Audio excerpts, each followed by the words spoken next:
Well, hello everybody. Welcome to the show. I'm James Rink, and today we have two exciting guests with us. Of course, Ashton is back here again, and of course, I think the last time Ashton's been on here, YouTube deleted the video, branding you for spreading violent information. So we're going to do our best this time not to try to say certain keywords. And Harris is also with us here today, and Harris is going to be our dominant guest, I guess you could say, or that he's going to share a lot of his experiences. And the reason why Ashton is here is, of course, these two are friends, but Ashton worked with him in the secret space program, and they're going to be sharing some of their own shared experiences together. So let's go ahead and pull up this bio here. So Harris Cabriuto served in the Kruger Mercenary Corps on the Vulcan Team. His service number is 252-3316-284. And during this time, he was tasked with weapon handling and optimization to ensure weapons were in prime condition for combat use. Harris served from August 2007 to the present time here in 2022, but in another time loop which is yet to complete. He was originally taken to Facility 94 on Mars, where he trained with Kruger and MDF forces in special ops and base perimeter security. During this time, his commanding officer, Harry Dunwaite, was Harry Dunwaite. So Harris believes his CO went through West Point in 2001 and then was recruited through Mcdill Air Force Base in 2006, and then finally into Mars Defense Force. Harris was also stationed as a major at the LOMEX Complex, Annex Q, Level 31, Room 63 at the Rockefeller Barracks in 2016, stationed with a Kruger contingent. His officer training took place at LOC between 2017 and 2019. Harris's graduating class completed in July 1st, 2019, where he was then put into Special Section 16. The coordinates of this MDF facility are located somewhere near Ignatius Mons, and I've got the latitude, longitude coordinates there. But Harris will be sharing some of his memories alongside his friend Nusken, who also served together. So, and I got Harris's contact email if you want to send him some questions. So, welcome to the show, everybody. How are you doing? Good. Pretty good. Thank you. Great.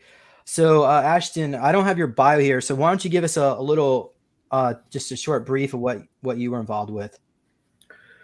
All right. So going into the programs, my mom's side of the family were Scandinavian on one side, Icelandic, Belarusian. And my mom's dad's side of the family would have been Cree medicine men and French Roman Catholic Jesuits. On my dad's side of the family, Scottish and English on one side, but the other side was German. And I'm assuming for my great Opa's actions during the Second World War eventually went down the line. My mom was already in services for Knockwaffen, where I'm presuming it's the merchant fleet. And then I'm presuming with the family connections, plus my past self from the Orion Wars and past lives, especially here on Earth, that I was selected for the services. And eventually, I spent my first 20 back tour through Knockwaffen, otherwise called Knockwaffen Jir, or in one case, Knockwaffen Brulin. That's the only ever variation I've heard of Knockwaffen. And then I remember being sent back in another timeline, and that one lived somewhat normally than the Blue Beam intervention. And then that's when I resumed service yet again. And that's when, after the cataclysm and basically version of Judgment Day, the real GFL came in and sent me back, and that's how I ended up in prime timeline again. Thank you very much for coming on here today, both of you. Thank you for sharing that. So let's go ahead and start. I guess I'm going to focus on questions here with Harris. Maybe we can start with this one. How did you get recruited into the secret space program? I don't think I was willingly recruited, not from what I've seen in my recall.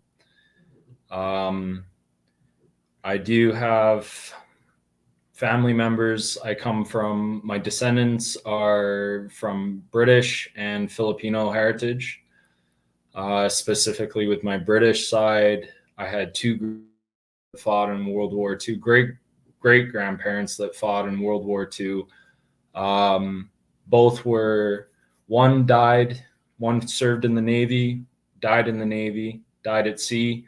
The other one fought with the infantry, lost part of his leg, came back from World War II, died later from his wounds and infection. I got a lot of recall from the Navy side of my family. I have a lot of family members that served in the Navy and still do to this day, family members that married in. But I've had a lot of recall of drowning at sea. And from that, being pulled out of the ocean, and from there being shown and guided and pushed through into the organization. On my Filipino side of my family, I think that's where they got an extra dose of something that they didn't know they were expecting. I come from a lineage of witch doctors on my mom's side of the family, with the Spanish, Chinese, and Filipino mix on my mom's side. I have immense amount of ability to read people, read environments, stuff like that. So I don't think I was recruited. Past life stuff I've seen, I've had conflicts with NWR and what they were doing. I believe that I was a volunteer that came to this planet to try and fix things. And then somehow through the download of coming through the higher dimensional realms, and through trying to figure out soul contracts, came into this existence, this timeline, and managed to tangle and get quantumly entangled with NWR.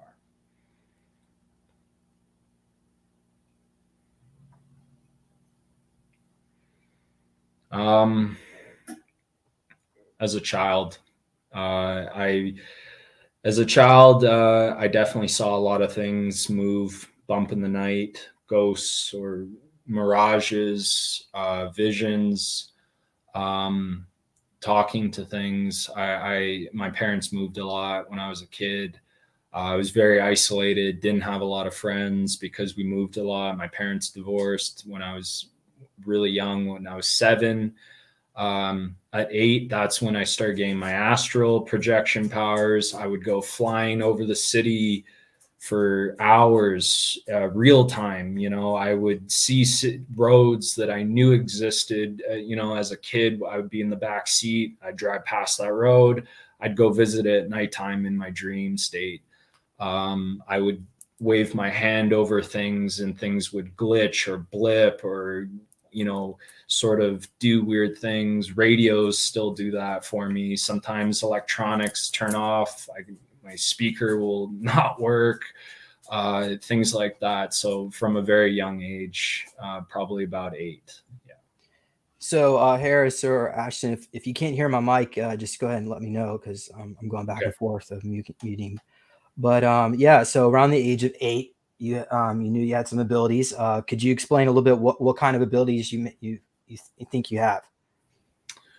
I remember the earliest phases when I first started astral projecting, before I knew what that was, before I had the vocabulary, the dictionary to describe that. I would be chased by, in my dreams, in this sepia kind of grayscale sepia state where I knew I was being visited. I would be chased by these zombie-like mantises in my dreams, endlessly, and just tormented by them, to the point where they were like scaring me to get my abilities. They were trying to scare the abilities into me. And at one point, I remember I would start climbing the walls in the dream, and sure enough, they would climb the walls, and then I would jump really, really high. Then they would start jumping really high. And at some point I started to fly. And then there was this like telepathic, like elastic band that they would wrap around me and pull me back down into it.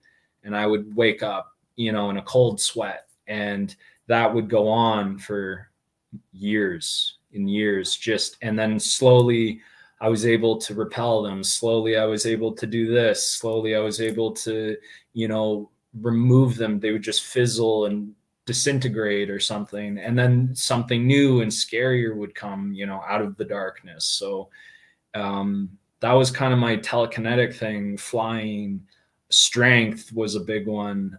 Energy projectiles at some point that came later, through a very incredible encounter with entities well under, the use of DMT and studying that. And at some point in my dream state, I had realized that I had taught myself I had awakened that ability through the use of DMT, that I was able to use that in the astral. And I'd given myself the ability to have projectiles, energy weapons with my mind or with my hands. And I would get into these wicked battles, with very realistic, very tactile. And like, I felt the environment around me and could sense, my emotional state. Like, it wasn't a movie. It felt, I could feel it to my core that this was a thing. So let's go into when they started utilizing you. So how old do you think you were when they took you in your first 20 year and back? Like I said, when I didn't have the dictionary or the words to describe it, but by the time I was 8, I had already experienced being shot, stabbed, mutilated, burned, ripped apart, so many times that I knew something was going on. I just didn't have the words or the people, the resources to go to start trying to figure out what it was. But I knew that I had died many, many times over.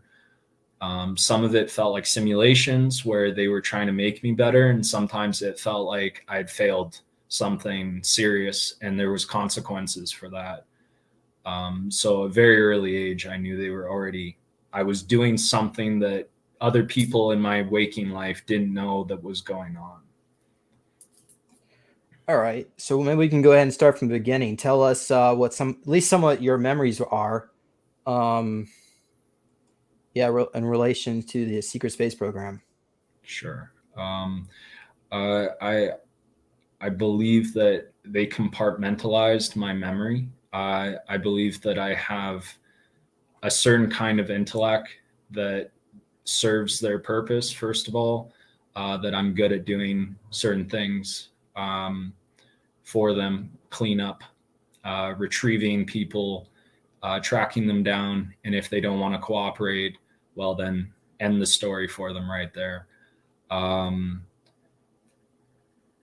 The one mission that repeated the most while I was a child, until I had eventually had been given it so many times, I had a chance to go back to it 2 or 3 times until I actually successfully made it out of the mission. I was maybe 10 years old, 10, 12 years old. It was a mission where I was in a firefight. This was the first time I ever felt like I felt the concussive force of being shot as a child and not knowing how to explain that. I remember looking down at my chest and seeing a bullet hole in me and touching my chest and seeing blood and not knowing how to explain it, and then passing out from blood loss. We were in a firefight. I was wearing the standard, at least down in the daytime, wearing the standard black and white suit, had a sidearm. I was in a firefight down an alley next to a red brick building on my left side. There was maybe it was like a back alley, one-way lane with some wire fencing. It felt like I was in LA, probably in the US, deployed in the US. I could see like tall highway overpasses. We don't get that a lot in Canada. So from time I've sort of pieced it together that was most likely, the warmer regions of the US, probably Atlanta, maybe LA, still a little foggy. I was in a firefight with doing a recall on some agents that stepped away. They didn't want to work for SSP anymore, for the ICC, for Kruger, whoever it was. We're firing, and I see this little girl come out. She's grabbing like a bouncy ball or something. I stop, and the guy gets his window of opportunity, jumps into an armored vehicle, and just guns it. In 3 of the failed attempts, I get run over and just mangled by this dude. One of them, I push her out of the way. I get run over. Another one, I grab her trying to pick her up and run through. We both get run over. And in the final one, I grab her. We duck through the fence where she came through to get her ball. And that's where I finally stopped seeing that dream. So I knew that I had actually had a chance to finally progress through that. That was my earliest one. That was the most painful one. I had to experience the being shot part. I do remember being resuscitated or revived, and just foggy memories of being dragged around a facility and just redeployed, downloaded again, and just put on autopilot and just go do what you need to do, go clean up. Later on, I've had missions where, because they did get away in that mission, I got a chance to go and track them down again. And that's where they used a mechanized hybrid polar bear with metal jaws. The thing just was absolutely fucking monstrous.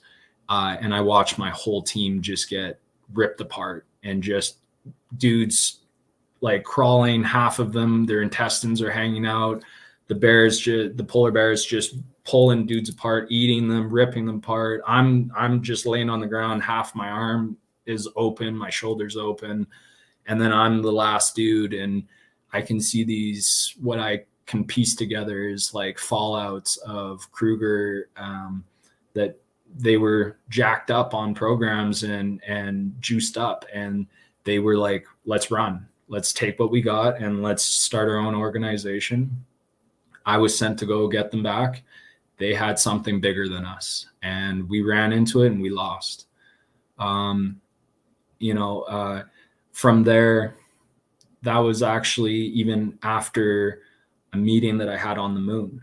I remember going to sleep. It was about 2019. This was before the C word, became a thing on the news. I remember I was doing snow removal. I was being forced to have very little sleep. So that was actually activating my recall. I would wake up at 1, 2, 3, 4, 5 in the morning to get to sites beforehand. So I was very groggy in this weird theta state, but also delta. So then I was having immense recall. And I remember one night I felt like I was there full on, like buddy right beside me. I sit up in my body and I'm wearing a black jumpsuit. And I'm like, what the fuck's going on? And I'm in this gigantic marble hallway with these glass panel chandeliers that are floating. Nothing's holding them, but there's a light there. There's energy source. Somehow it's high tech. And I'm like, this is already, I'm paying attention. I'm being very careful with the details. I'm like being very observant, almost too observant, where it was starting to give me away in the dream. Probably like 15, 20 foot high ceilings, a very fancy butler, a man in a suit comes up to me. He says, so-and-so is ready to meet with you. I just agree. I'm like, okay, yeah, totally. Like, I know why I'm here. Absolutely. Like, but I knew that there was this split fractal where I knew that I was the dreamer inside of my innies, my alter, my whoever. I was reliving something, or I was sharing in the moment with something that was happening actively in another timeline. But either way, I knew I was the oddball out. My consciousness was not fitting in. And I was recollecting 9 months worth of mission work that me and someone else, my handler, my CO, that I thought was ready to split off from the cabal and actually take this all down, but he had his own plans. All of this was coming flooding back to me. Well, I got brought into a huge dining room. I could see massive, huge 50-foot like glass windows, and I can see the moon. I can see craters. I'm on the moon, and I can see the earth. And I'm like, holy shit, I'm on the moon right now. I know I am. So I get led into a dining room. There's and what about the this dining room? Does it look like modern, or is it like very? Does it look very okay? Yeah, it's everything is. There's couples. There's just people in. They look like they're there by invite. They're there because they're supposed to be there, and they're having dinner. Very fancy dinner. Is it mostly human personnel there, or is there aliens and humans mixed together?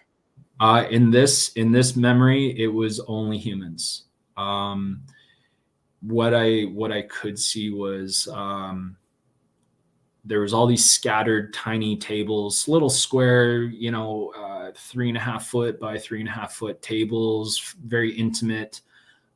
There's couples at a lot of them. There was a lot of people. There must have been like 25, 30 people in this grand hall that probably could have hosted like 300 to 500 maybe. It was huge. I'm trying to keep my vision in front of me, not be looking around and really give myself away here, because it felt very active. Like there was consequences if I was too obvious about myself. I get led to a long string of tables that have been put together intentionally. They're checkered wooden tables. Every second table has a white tablecloth on it, in a very strange pattern, but they're just put together like that. I'm the only one sitting at the very end, closest to what I believe would be, the facilities, the kitchen, other rooms in the back, but I'm not looking behind me. I'm looking forward. I can see the earth, through the glass panels, and I'm trying to just digest that. And then finally this woman comes up, blonde hair. And I totally like gave myself away. I know they saw through it. I'm like, oh my God, you're a comedian. I know you. Like you're from Earth. And she's like, yeah, my other is from Earth. She's my clone. And I'm like, yeah, right. Yeah, totally. Like, and for those of you that are listening right now, she's on a show called Parks and Rec. Her name's Amy Poehler.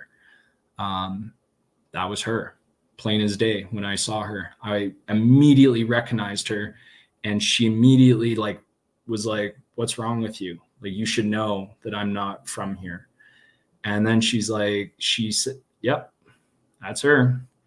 She says to me, she's wearing, badass suit and tie. Like, she is running shit. Like, I'm answering to her right now, in this meeting. And she says, yeah, you should know I'm from another dimension.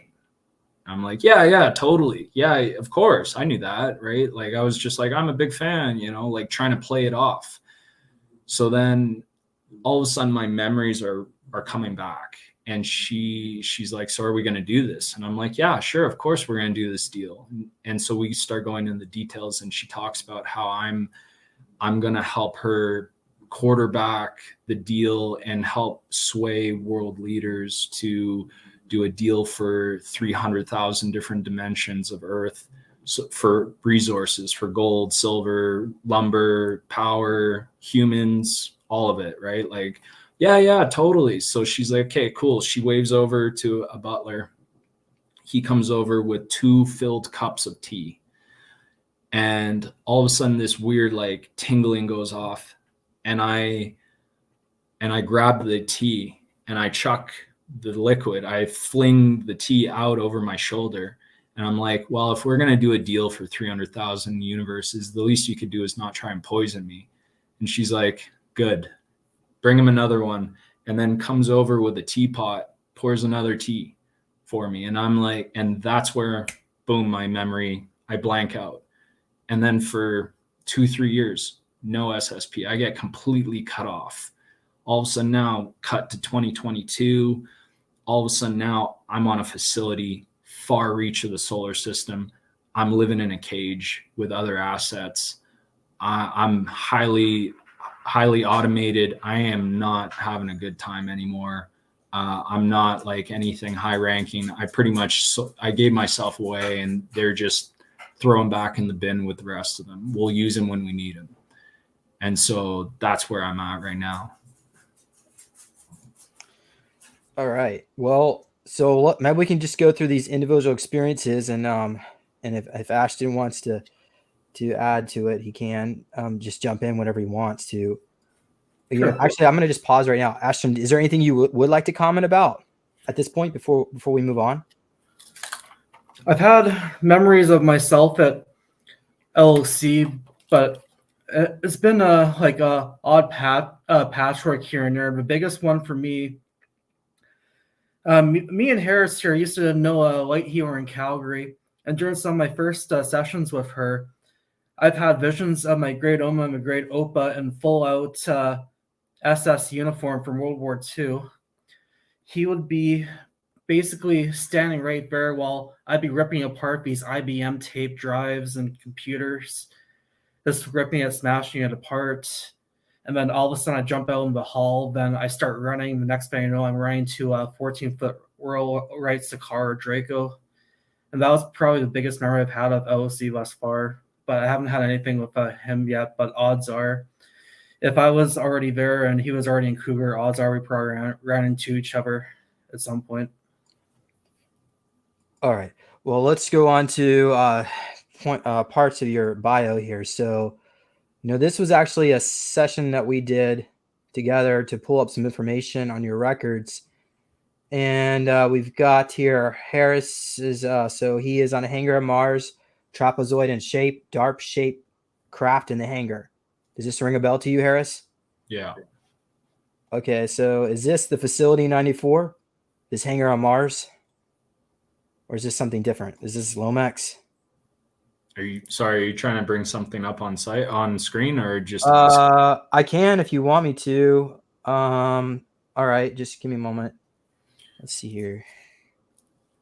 I have so this. Well, if I may, actually. Yeah, go ahead. So, there was another operative between me and Ashton that we were, I guess, contacting. This was someone in Solar Warden. Her name is gonna stay out of this, just for fear of repercussions against her. But so there was one mission where I was in the LOMEX facility. Like, again, if you see it's hard to describe to those that haven't seen it, but it's like slanted, like very, very strong industrial, like concrete reinforced buildings, but very sterile environment, very manufactured nature inside. You could tell it was not outside. This was a controlled atmospheric, controlled environment. And what I had done was I had been sent there to take something from their laboratory. I was holding this radioactive bouquet of flowers that I had taken from their lab. Their alarms were going off. Soldiers were flying the other way. I'm just sort of like slowly, just nonchalantly walking towards a site where I could open a portal. And she came behind me and she just tailed me. She was like slowly just like watching my back, but following me to my portal site. I cracked open my portal against the wall, stepped through, and she comes up to the portal window and she's like, "Stop, like I have a message for Ashton." And I'm like, "Okay, like give it to me, like give me the message, like go." And then all of a sudden she sees or hears something. She changes her gaze completely 90 degrees, sees something, and just closes the portal on me. And I'm like, shit, and all of a sudden I'm hearing ding dong, and I'm like, I wake up and I'm like, what the fuck is going on? I run to the door. I run to the front door. Ashton's at the front door. And I'm like, were you ringing the doorbell? And he's like, no. And I'm like, dude, I was supposed to receive a message for you, but we got cut off. I've had like a couple of encounters. I've worked with him in the past. I think in our first roundabout, they actually had us dissecting cadavers together in a medical lab under observation, a huge camera like facing us and a big pile of bodies. And they pretty much tasked us with, they were like, just take out implants, guys. Like, honestly, just cut them apart. It doesn't matter. You know, make a mess if you have to. Get it done, though. But they were watching us. While we were doing it, me and Ashton just got fed up. We were like, let's get the fuck out of here. And I took the scalpel blade that they had given me and I grabbed an elastic band off a piece of paper and just fucking fired it at the camera and just took out the camera. And right as I did it, unfortunately, the nurse came into the room with this crazy ass killbot, enforcer, kind of just like does whatever you tell it to do sort of thing. And she caught the whole play. And all of a sudden it turned into a fucking like a horror film. We both run in different directions. She slams her hand against an emergency button. Doors lock, windows, everything closes, everything's like sealed off, alarms going off. He goes into one closet and he's hiding. I go into another closet. I like pin the door with like a chair, some like flimsy plastic and metal chair. I'm like, that's not going to hold. And I look through the ventilation, like at like hip level, and I can sort of see the robot just rips the door open, and I can hear Ashton just screaming like in horror, like they're just grabbing him and crushing his fucking wrist and everything. And I'm like, holy fuck. And I like push back against the wall and I'm like trying to keep the door fucking shut. I'm like, holy fuck, that's coming for me next. And like, I was like, wake up. Like, I can't handle this right now. And I like forced myself awake. I couldn't stay through that. Like,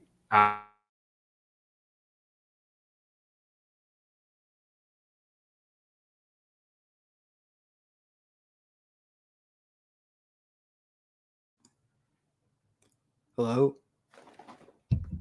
I can't hear you. Audience members. Oh, there you are. yeah. Oh, did you Okay. get cut? Yeah. Well, I heard you say you were trying to wake up, and so maybe you want to. It was not much there, but I was just saying, at that point, I believe that was our youngest selves in the program. That was our first selves trying to prove ourselves. I think they were trying to see how if we would follow orders and do what we were told, you know. And I was definitely the one that was taking lead on that. And Ashton definitely paid the price for that, in my memory, at least. I couldn't stick around to see what was going to happen to me. Just couldn't. And sorry, not only that too, I mean, between the three of us, we were talking about how it might be around Rings of Saturn. I remember from CG before they cut him off that supposedly the Rings of Saturn were supposed to be obliterated at ABR ruins. So what I'm thinking is maybe we were sent out to dissect basically the floating ruins of Saturn, because I have recall of it a little bit. Again, it's not the best picture in the world, but a station somewhat shaped like that could have been potentially built by the ICC, or it could have been just salvaged and retrofitted. We have no idea, but what I'm thinking is we might have been dissecting ABR ruins. That's the only other thing I could think of that would be. What do you say? AVR? Modern. AVR? Ancient builder race. Yeah. Oh, okay. And so that's what? So where about these bodies? Where do they come from? I don't know. It was just a grotesque. They were the remnants of, I guess, whoever put up a fight against NWR. And they just told us, like, cut them open, take out any implants or anything of value you can find in there, and salvage it and burn the rest. And I was just like, as soon as she walked away, I'm like, fuck this. And I grabbed my scalpel, broke the blade off, and I just shot at the fucking camera. And I was like, let's go. Turned around, and there she was. And I'm like, oh, fuck, here we go. So that was definitely like another failed attempt at proving loyalty to NWR. Well, can you describe some of the cybernetics that you witnessed or the robotics? Yeah, the one that went after Ashton first almost looked like the medical droid from Star Wars. Kind of a light bulb shaped head, a bunch of like skinny arms that could just sort of extend out with a bunch of attachments on, but floating, like had like anti-grav, like no legs. It was just floating there, like following this nurse around, and the nurse would just command it to do whatever, and then she would just stand back. She was laughing. She just had this crazy fucking look on her face, and she was just watching the action as the robot just went after us. Yeah. What about you, Ashton? Did you witness any cybernetics or robotics? I've had some recall here and there, but not too many. I've had recall of the Grays and the Draco and knock off them, but I haven't had too much robotics specifically. All right. Well, let's go into the session notes we had here. So I'm going to go ahead and just read some of this. We've already gone over this part in the bio.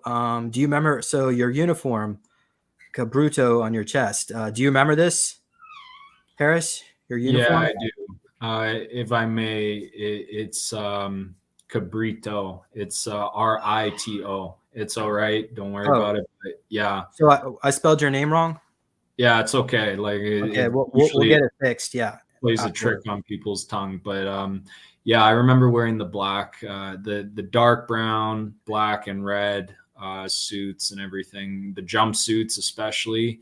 But I mean, like, what short memories I have of that, I swear they just had me completely autopilot. What little foggy memories they had, they would just wipe. They're like, oh, he's coming back, like, get him again, boom.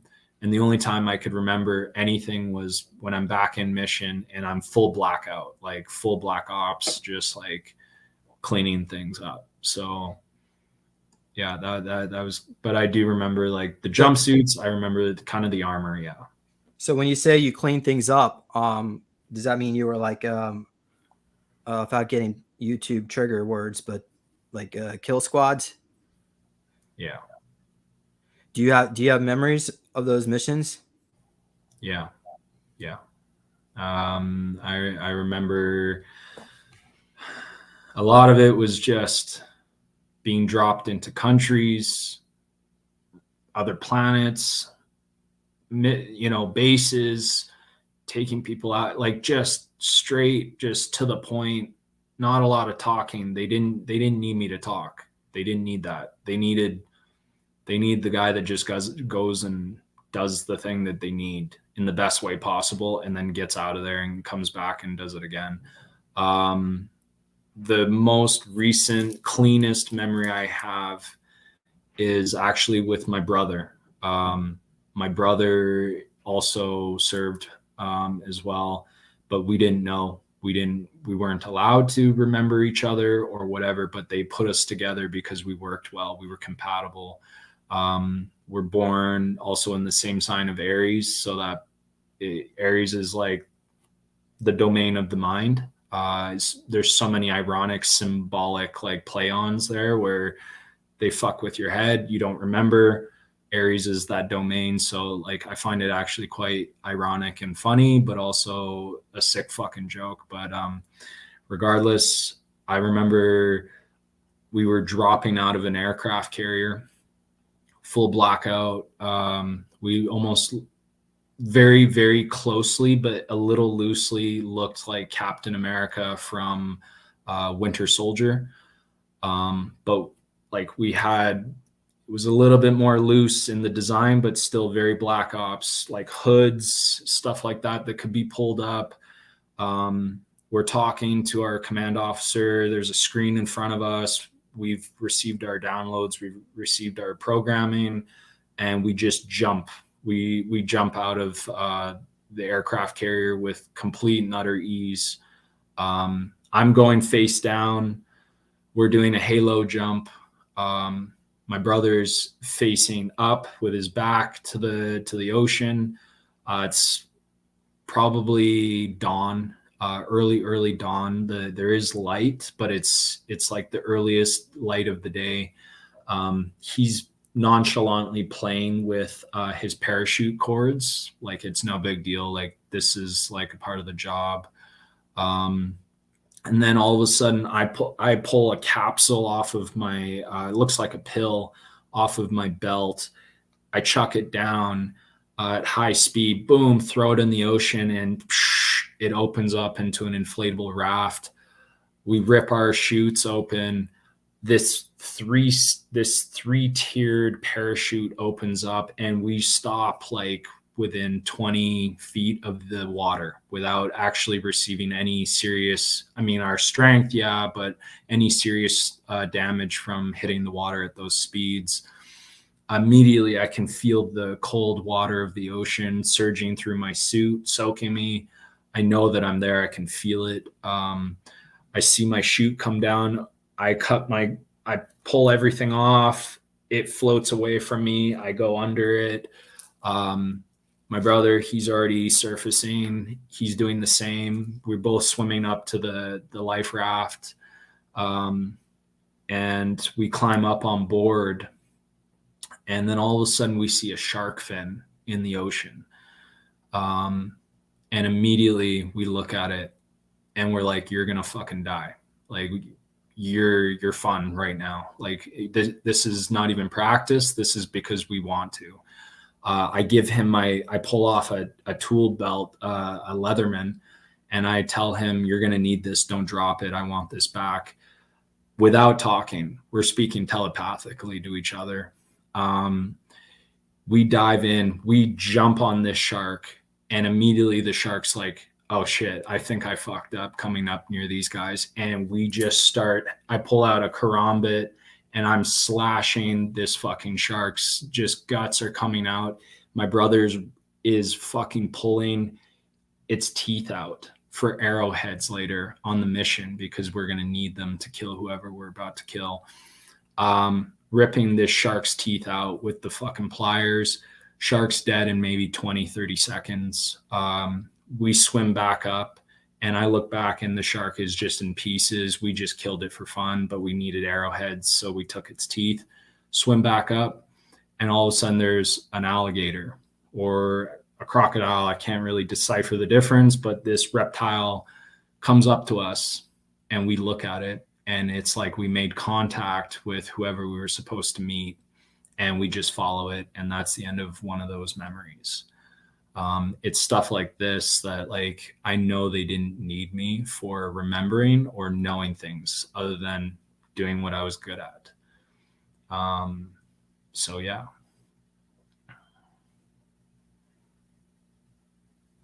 Great. Thank you so much. Yeah. So I have a memory of jumping out of some kind of plane, but we didn't have parachutes on. So I think this might have been, I think it was probably off-world, maybe on Centaurian, but which is a jungle planet. But anyway, thank you for sharing that. So let's go on here with some more information here from your file, which was Ashton helped worked on this to get some of your records. But so you were tasked with weapons handling, roles to go over weapons in the armory and make sure they are in prime condition for warfare. So question to Harris anyway. Has some of these memories bled over into your current life? Do you remember working with these weapons and you can go from there. Yeah. I couldn't explain it. When I was in junior high and high school, I would just start drawing. And I couldn't accept the contours. Like I was like, I've never seen this before, but I've seen this before. And I would just be drawing these outlandish weapons in my mind that did things that I just knew they did, where buttons were, functions, mags, like just knowing things ahead of time. I think the biggest thing that really played in my recall is I have a family member who now is now in the reserves, but when I was a child, he was serving actively in the Navy, and he actually declassified something long before it was legally declassified. It was a weapon, a very large weapon that is now widely known around the world. It's actually it's the rail gun that is used by the Navy. He told me about that as a child.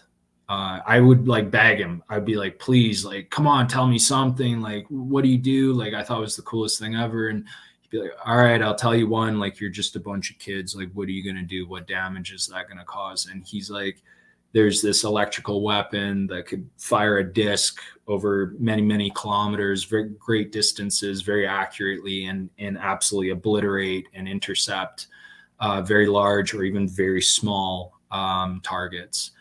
And it wasn't until 10 years later when that was shown actually on Transformers Revenge of the Fallen that I was like, holy shit.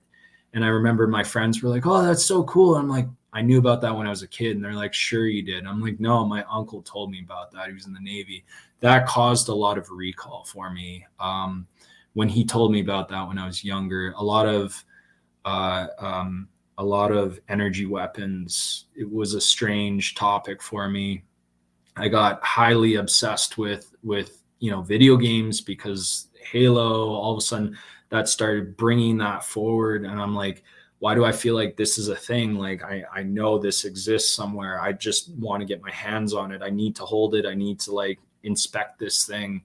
I just knew. And like with knives, I was starting to like take knives, and there was firearms in our house and everything.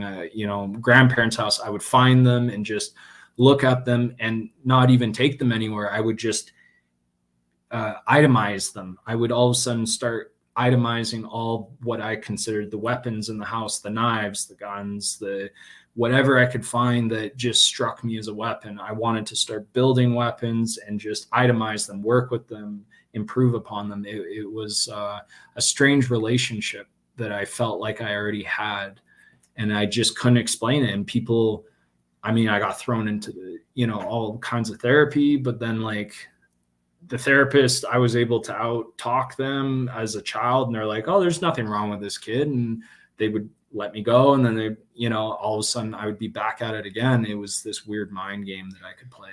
I was going to say too, back in middle school, some of the kids I went with, myself included, we used to draw guns and stuff all the time. My middle school back in Winnipeg was only a kilometer away from NORAD, Central Control for North American Airspace, and often your 17 wing. So a lot of military kids and people involved in MIC would have been running through the schools around my area, because some of them also worked in the bullion plant and a couple other places around. And it was all specifically MIC or military. There's going to be a lot of military kids coming around, and all they do is draw guns or talk guns. It'd be insane. And I had no idea at the time either until I think about it almost 20 years later, and kind of makes me wonder how much of it I've really seen first time, and then going to the second time and seeing, oh shit, where did I see this before? Yeah. Okay, thank you for sharing that. Wow. So what about Harris? Do you have any like a diary where you've drawn these type of weapons that you used off-world? When I was younger, I used to have like a large like collection of them, my own folder. At some point I was just filing. I didn't know why. I just felt this need to file all this random like drawings and scribbles and writings of places I thought. Okay. Looks like he's got froze again. So let's wait till he can come back. But yeah, I guess we got the point here. So I was kind of hoping that you might actually had some drawings to show us. Yeah, there you go. Okay, yeah, you froze. Oh. What? Okay, was there any major points there you wanted to say, or should we? Want to just keep going? Sure. A lot of that was in my younger years. So I was very heavily medicated by. I was a '90s kid, right? And a lot of doctors at that time were giving kids Ritalin, Adderall, Dexedrine. I was getting heavily dosed as a kid, very, very high doses. I was on 150 milligrams of Dexedrine, 120 milligrams of Ritalin, and like 40 milligrams of Concerta. I was a fucking machine. I just did things. You just told me to do things, I go do it. It was no different. It was very much exactly NWR, like SSP, like so strangely enough, like this childhood pediatrician doctor had me dosed up borderline the same way that they had me. But legally, right, in plain sight, where they could keep an eye on me. I was seeing the doctor regularly. And then when they would rip me off of it, like my parents, it was tearing my parents apart, because one was like, oh no, well, we have him under control. And the other one would be like, yeah, but he's a robot. Like, he's not doing anything other than just sitting there and just does chores when we ask him to. And then they'd take me off of it without lowering the doses, and it caused immense amount of like mood swings. I was getting homicidal thoughts, suicidal. I was having insane imagination for a child, like, that should not be thinking those thoughts, like just murdering people, killing. I think of 1,000 ways to kill everyone in the room, and I knew I could do it. Like, it was this weird, I was just this hair trigger that if I was pulled too hard, it would have been bad. So at some point they found all the drawings of all the weapons, the knives, the swords, things that I was seeing, and it was all thrown out, burned, whatever. I don't know. My parents just got rid of it because they thought it was nonsense. They thought it was violent, or that it was leading towards something. And sure enough, like, the doctor sort of added to that and was like, oh yeah, he seems to have psychopathic tendencies. So then they dosed me again. And I went through years of just being dosed and then pulled off of it. The medication was messing with my like, I didn't have a stable mental state up until like 18, 19, when I was like off it for many, many years. And so, yeah, I lost a lot of that. What I would consider pretty valuable and I would like to look at is gone. And that is what it is. That's the part of it now that I have to try and recollect. So Harris, why don't you, like, over the next year, spend some time doing some journaling and draw out your pictures of the different weapons and machinery that you witnessed, and then come on back again and we can update the audience. Yeah, so for sure. Don't let the past stop you. I know I was journaling as well, and I had 6 months of pages gone missing from my journal, so it can be really frustrating. So always try to make lots of backups, and don't let the fuckers stop you. So okay, let's move on here. So how about we go back to the next point? One of his mission specialties is intercepts. So he would be the main person to begin an intercept of a target. He has pilot training on the dart-shaped craft. So do you have any memories you can add to this? Yeah. I mean, somewhere on ground, the intercepting that I remember, I would just, it pissed people off because I didn't communicate. I liked communicating telepathically. If I had to, I always had a Bluetooth. That was a thing, right? You had to have an earpiece. But then, of course, if someone most didn't, but if they did, I would just speak to that one person in the squad telepathically if I could, and they would have to relay that, and I would just go off and do things on my own. It would cause more problems than solve sometimes, but that was a lot of how I just went and did and intercepted. But with the ships, that's when, like, it got into this weird, hairy, like, tricky water where I would just do audacious shit. I would fly around like in formation, break formation, do insane,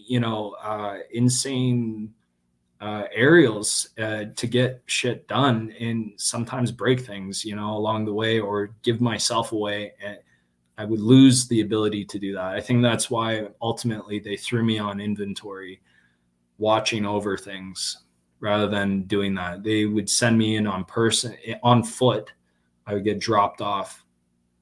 I was just too much of not that I was a great pilot, but I would say that I was too wild for them, and they didn't like that. They didn't like someone that broke formation and just did wild stuff that was risky behavior.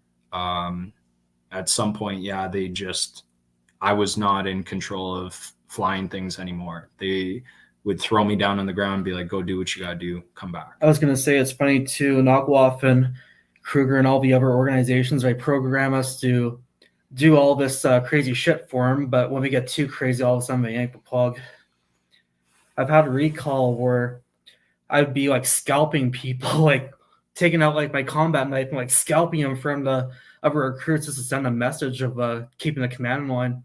From the Blue Beam timeline that came in, and I remember being pulled into an office and being told by Knockoff that I can't pull that shit because they're operating under the Jason Rice rules from IDARF, where you're not supposed to be pulling shit like that in front of Western crews. So for months on end, they'd sit me alone in the canteen area. All the IDARF people and anyone else from Blue Beam, they wouldn't even touch or talk to me. But all of a sudden, I'd be talking to people from Knockoff and Kruger, and it's changing horror stories, basically. I mean, with Knockoff, they'll try us to do virtually anything they want, but yet the second you get a turn dial up to 11, all of a sudden you plug in. I guess we're too afraid of your own creation. Thank you. All right, let's go back here. We've got years of service. So again, this is some kind of time loop. So I guess they got you in 2007. How old were you in 2007, Harris? I mean, that was junior high. So that was probably the most traumatic. I was about 14, 15. So again, very isolated in my waking life. I found more respite. Maybe that's not even the word I'm looking for. I found more rest and more safe haven in being asleep as much as I could. From there, that's where I was getting the drawings. That's where I was seeing stuff, missions. I mean, again, I was questioning my everything, my whole reality. Like, it's like, where's this coming from? I mean, I know the power of the mind you can say, I want to see a triangle, and you can imagine a triangle. I get that. Like, some people would question whether or not you're making this all up, but at some point, the intricacies of the visions, the being seen, the tactile feelings of being shot and stabbed, you're like, is any of this real? Like, some of this has to be real then. So that's where about 14, 15, that's where I was most on autopilot, where I would go to sleep, see insane wild missions, but then I knew I'd seen something, and then I'd wake up and wiped, gone. Like, it was taken, like, we can't let this guy see, he can't talk about this or he's going to get himself put away, and we need him active. We need him out in the open where we can get at him. That was the complicating part, where I felt like I was in a fog. I didn't have a direction. I didn't know who I was. I knew who I was by name, but like, I didn't know what was going on under the hood. But was there a point when you actually, the day that they took you, like I think Penny Bradley said that she was speaking German when they brought her back, and her parents punished her severely for that. Do you remember a specific point? And if not, we can, okay, let's just continue on then.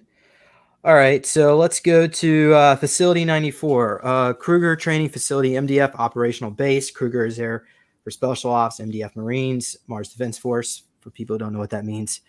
So do you have memories of this particular experience where you're used for perimeter security? Yeah. So, and that's where it came in with seeing a lot of mantises, seeing a lot of spiders. I mean, being visited in my waking life, I would usually wake up and I would see bugs on me, around me, very large spiders. As soon as I'd wake up, I would have just absolutely monstrous spiders in front of me all the time, which caused immense amount of trauma. But then I'd see them in the dreams again. Battles with them, fighting them, getting on top of them overcoming us, trying to hold lines and everything, setting up turrets, like just constant, like tedious, like just get it over with, like either fucking kill me or like go away sort of thing. Like I again, it was to the point where I stopped feeling the fear. And I think that's why they kept me there. And just, they're like, you're going to keep doing this until you figure out how to make them fucking go away, or, you know, or they kill you and we replace you with someone. That was the biggest thing for me. I think at some point I earned my way out of that. I remember being at a facility that was debuting. It was a very strange facility. I believed it was Mars. Ashton believes otherwise, but I could see the red surface of the planet. We were in the dark side. I could see the red, you know, off in the horizon. They were testing out a new high energy shield it was a 0-point energy shield, an upgrade to one of their facilities. Before they debuted that, I remember being in the facility, in the main deck, with a bunch of other assets. This deck was modular. Assets could be observed in their cages, brought up from the lower floors, and then dropped down when they didn't need them. And then it would be like a flawless walkway again. During this time, all the assets were out. It was like some kind of like canteen, kind of like free time momentarily between getting in and out of cages and going to wherever they were requested to go or demanded to go. I remember interacting with someone. That I actually had met in my waking life. By the time I was 18, I was a pretty angry kid, and I got myself into trouble with the law. I managed to get my hands on some firearms, and I was starting to actually commit very serious crimes. I ended up having to serve time. Ended up serving 5 years. And in there, I actually met another asset that I have served with in the SSP. He was in my recall. His name's Clifford. He's got a big tattoo of Clifford, the big red dog, on his back that his kids color in. Everyone calls him Cliff, or they call him Red. I saw him in my recall. We were joking around. He had taken some of my canteen, whatever earth food that we were allowed to have. It was bullshit MSG foods that just kept us at bay, kept us happy enough to think that we were semi-free. Then at some point there was an announcement. A bunch of SS soldiers came in, or high-ranking commanders came into the room, decked out in full regalia, SS's on the neck, updated suits and everything, not like the World War II ones, like jet black, like full on. A bunch of assets were invited to be on the deck, and a bunch of assets were told to go back in their cages. They shrank the floor down. They dropped down below. The assets that were pleasing to the eye and knew how to interact with their guests, their investors, they were invited to be on deck. I was one of them. The cages dropped down. Then the front end of the hallway, the front end of the command deck was circular, with a big, huge glass observation deck where you could see what I believe is Mars. From there, these round tables came up that could also be used to serve as eating areas for the assets. We were sat down one asset per table. From there, one family of investors were sat down with us. Also, two high-ranking armed soldiers were sat down with us as well. We were supposed to play a drinking game with the investors to show them how great NWR is and how awesome the assets, their lives are, and how great everything is and how efficient the organization is. So it was a drinking game that was supposed to dull our empathy and our empath abilities to astral project, to remote view, to be able to see where our geolocations were.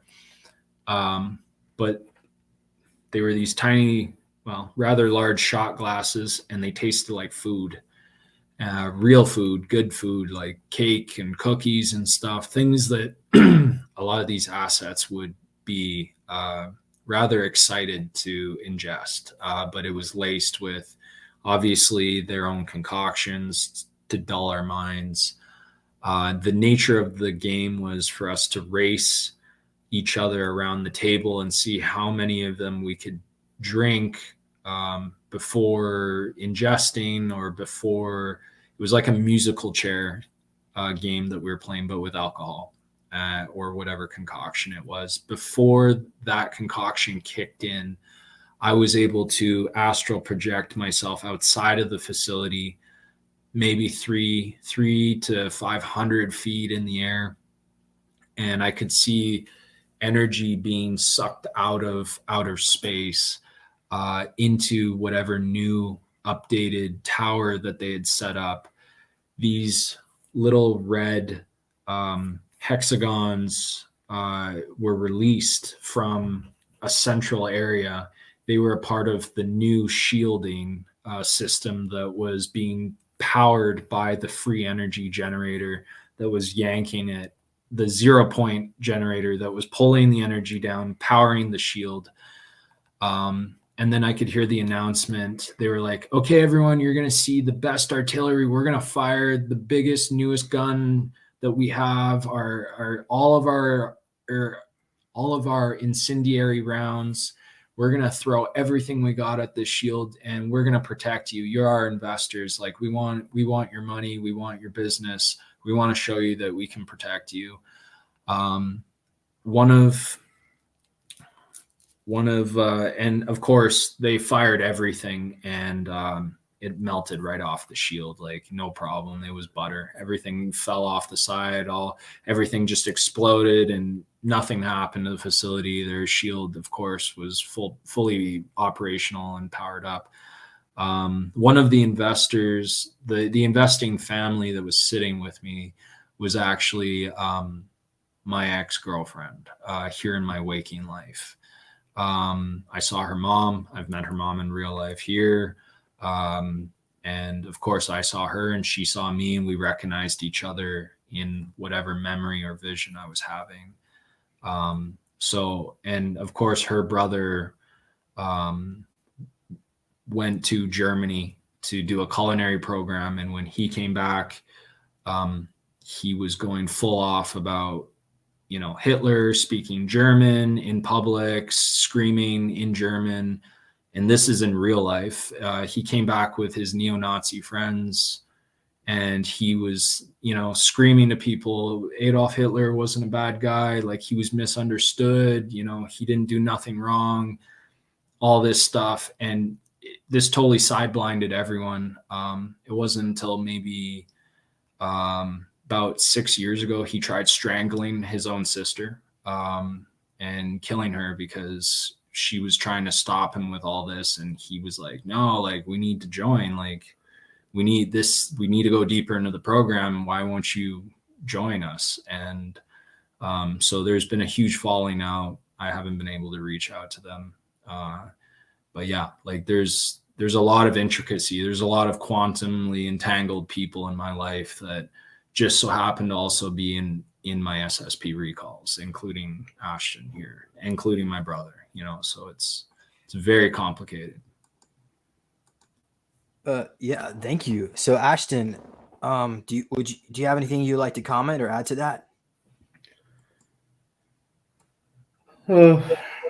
From recall, when I was growing up in Winnipeg, my grandpa now, on my mom's side of the family, he'd be French and Cree, and then all of a sudden be playing outside, and all of a sudden like, oh, you're a Nusken.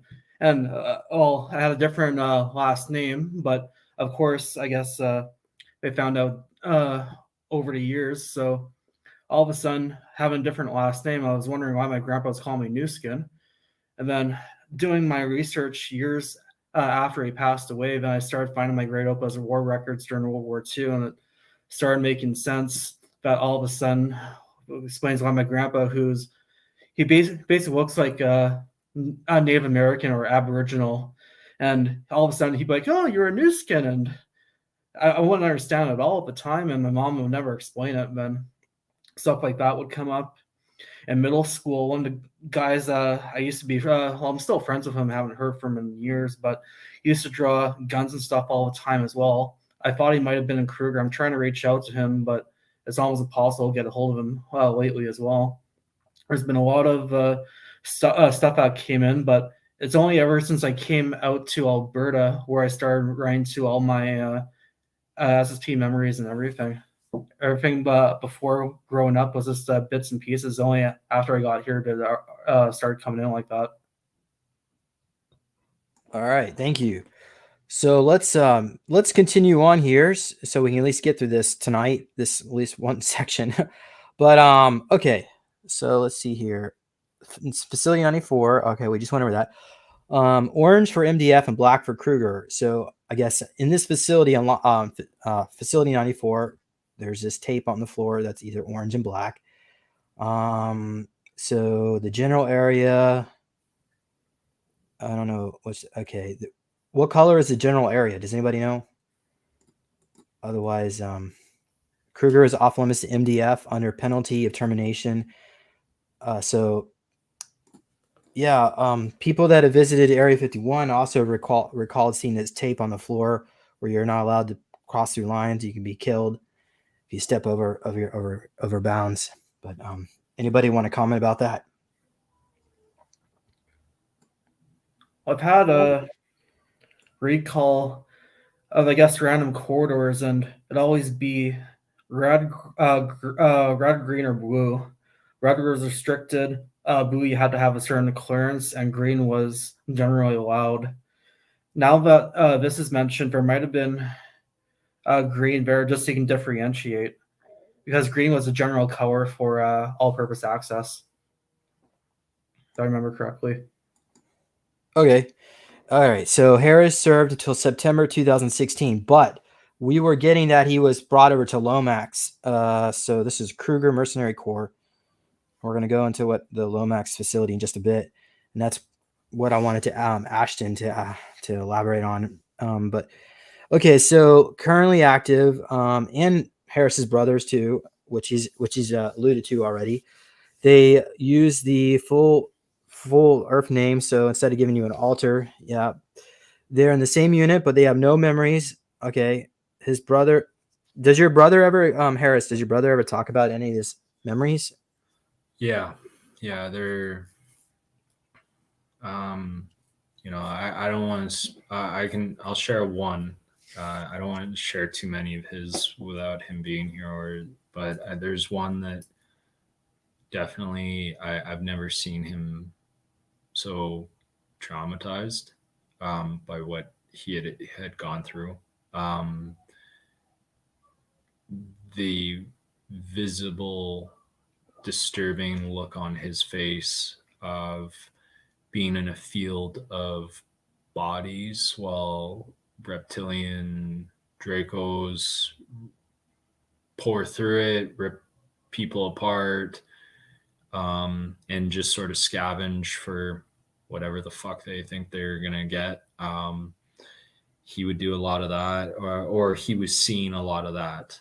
He saw a lot of med bay stuff, but he saw a lot of what they were doing to children, just squashing them if they're like, don't need you, and that was the first time I knew he started getting his recall, and that was recently. That was in the last 2 years, 3 years, 2 years. And that's, I've never seen him so shook up. Like, that took him a long time to even just talk about. Like, I knew he was there. I could tell by how physically shaken he was. I was like, you were there, man. You're not crazy. You're not thinking this up. You're not, having a fun time thinking about this shit. Like, you were there. So, yeah. So, Harris and Ashton. So I had a guest on here, Tia, probably about 2 years ago, and she was describing where they would take these children and just dump them into it probably was LOMEX, but like the underground subway system where there's still some breathable air, but it's really not healthy. And a lot of these children were sick, and some of them had cancer. Now they had technology to cure cancer, but they didn't want to do it because when the kid would die, the bodies could be converted into a cyborg and then they could be sold off to off-world, or the MMF, the Marine Merchant Fleet, was responsible for that. So do you think that might have been what happened with some of these children? Did you witness anything like that?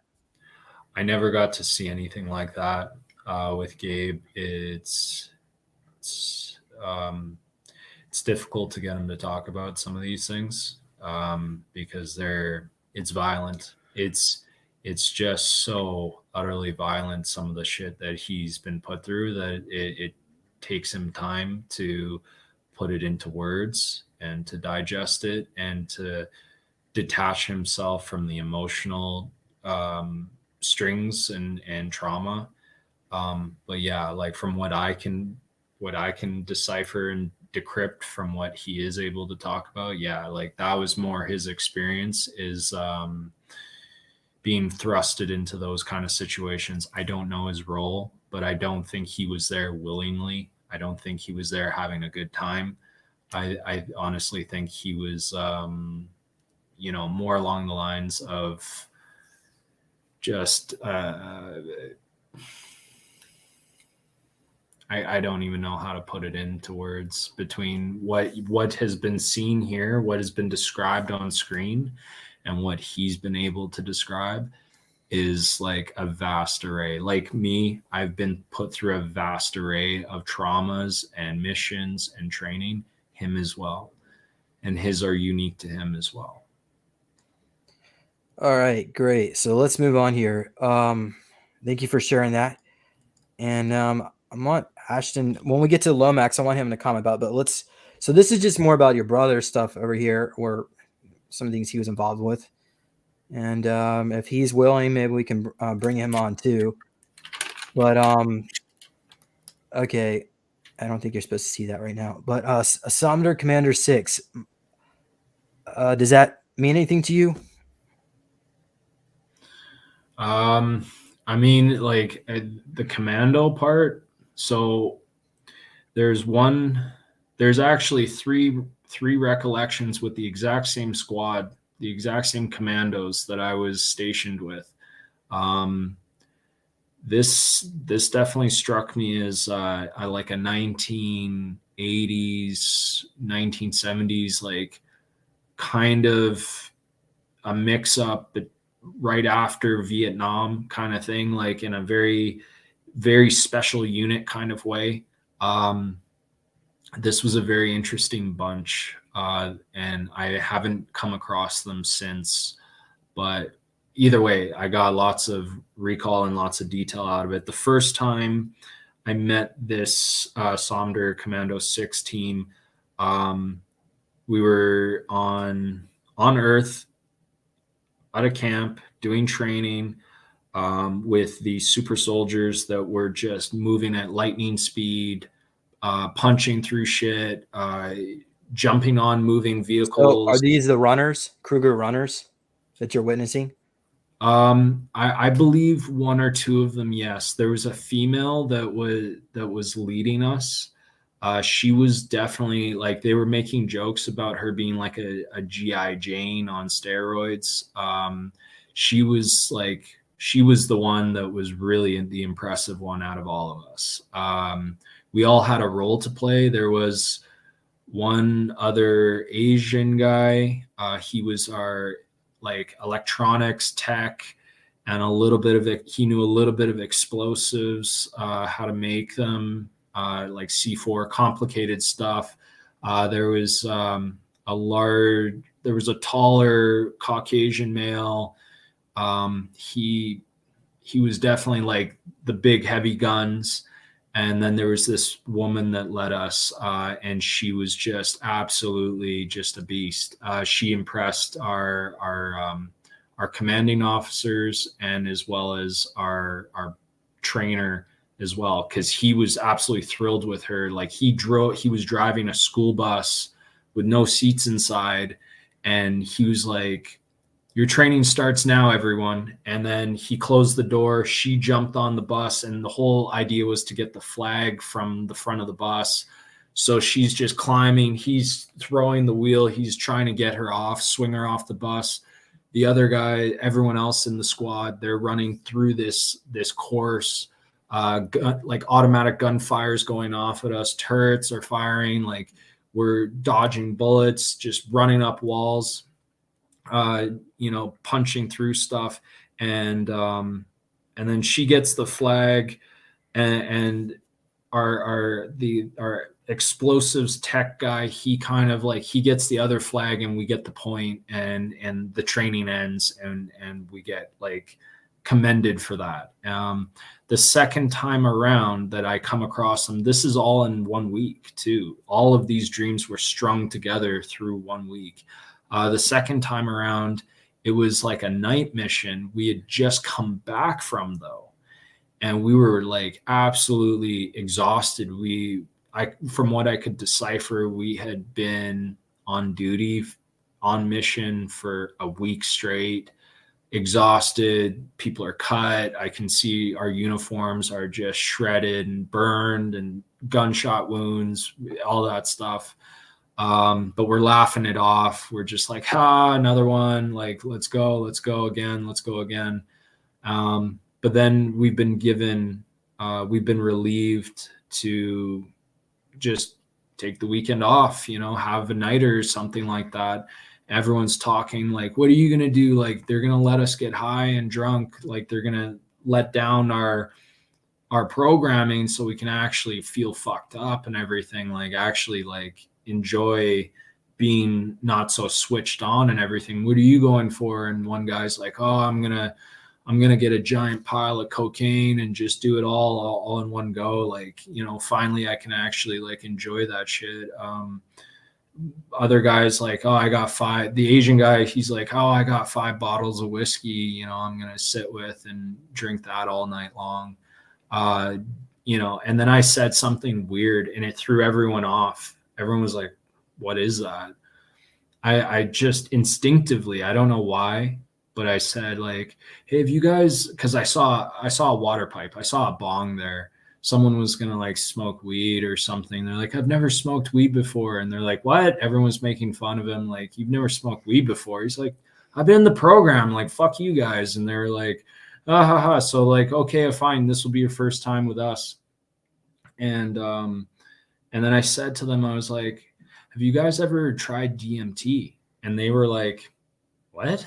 What's DMT? I'm like, you guys have never heard of this? And that it was this weird energy that shifted in the dream where they were like, what's going on with you, dude? Like, what is that? And everyone's curiosity kind of like, I don't know, caused this like immediate awakening. And I woke up from the dream and I was like, what the fuck just happened? Like, I just said one thing to them and I like got pushed out of my own dream.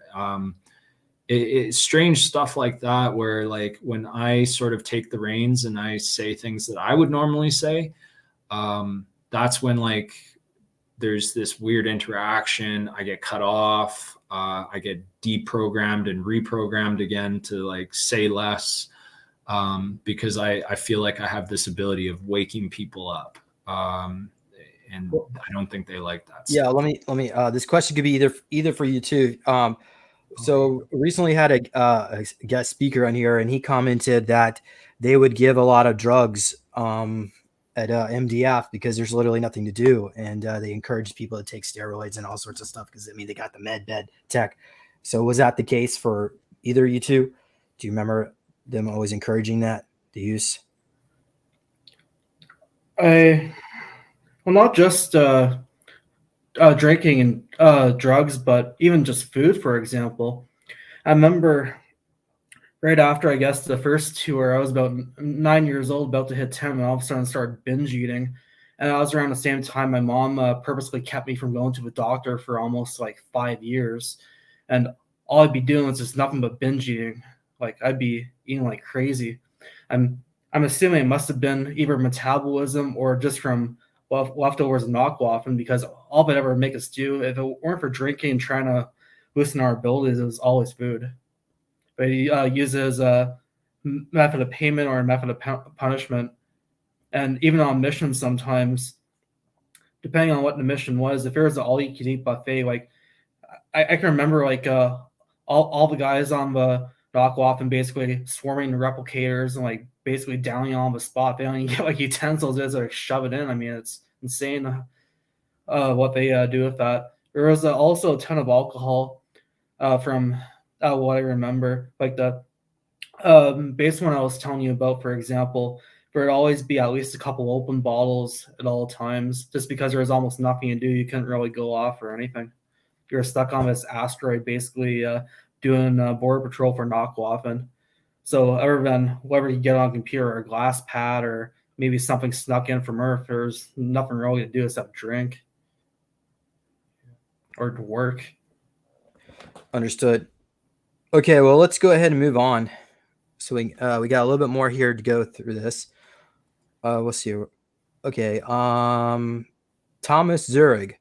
Do you remember Thomas Zurich being ripped apart by spiders on the dunes?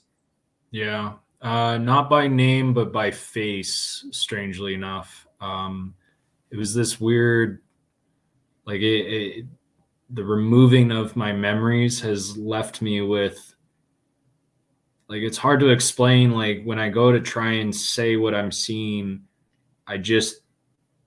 it won't let me describe what I'm seeing, or the face gets removed. All of a sudden I see the inside. It's like a hollow inside of their head. Like there's nothing in there. Like their face has been like CGI'd over or something like that. But like, I remember seeing Thomas go, or Tomas. But like, this is a person that like I've been trying to drag the recall back, but every time I do, I get punished, or they're like zapped in my dream and I get visited again. Like this is where I'm still trying to figure out how to cut open or cut the ties. It just starts a trip. Like I don't know how I go from knowing everything I've seen and pulled back out of their grip that they can't take from me intellectually, and the sophisticated part of describing what I've seen and experienced. And then there's certain key details and certain key characters that complete the story, or the vision or the mission or the description of whatever I'm trying to explain. And that's the part where it's like a wall. Like I just run into a fuzzy wall. If I try and go past the detail into what I know I experienced, it's gone. And it just unravels in my mind and I let it go. I have to let it go, or else they get to take more of the vision, more of the recall back, and I lose details. So I can't press against that wall. Thomas is one of those people. Understood. Well, let's move on here. Okay, so Harris was stationed at LOMEX. I guess it's a future date, so I guess that means that's when you're going to be discharged in 2025. But so if you started 2007, so that's technically just under, I guess, 18 years of service. But then again, they may have looped you more than just that. We were actually discussing that before the show. But, so let's go into LOMEX a little bit. So ICC got word of a revolt was brewing in LOMEX. LOMEX, it's supposed to be the E. Kruger was supposed to suppress the revolt and prevent the insectoids from intervening. Solar Warden personnel were trying to revolt ICC, and Kruger were there trying to stop it. Kruger was already dealing with Knockwaffen defectors, but this was top priority. Annex Q, level 31, room 63. Someone interacted with Harris in an astral dream that was living in that room. So you're stationed at the LOMEX base in the Rockefeller Barracks. Okay, so with Kruger. But so we're going to go into some of the actual what is LOMEX in just a bit. But Harris' rank was major in his time, and he was officer from, there you go, 2017, 2019. So let me actually bring in Ashton first. So why don't you explain what this LOMEX facility is while I try. Sure. Do you still have the photos from before? Well, let me double check. Well, you can just search it up on Google either way. Okay, that sounds like a good idea. Give me a moment here while I get my act together. I'm trying to, so LOMEX, right? Yeah. Yeah. Should I do maybe this? Okay. Maybe is it a highway that they were building, or? Oh yeah, Lower Manhattan Expressway. Lower. Okay. All right. Give me a moment. I will share the screen. Just hold on.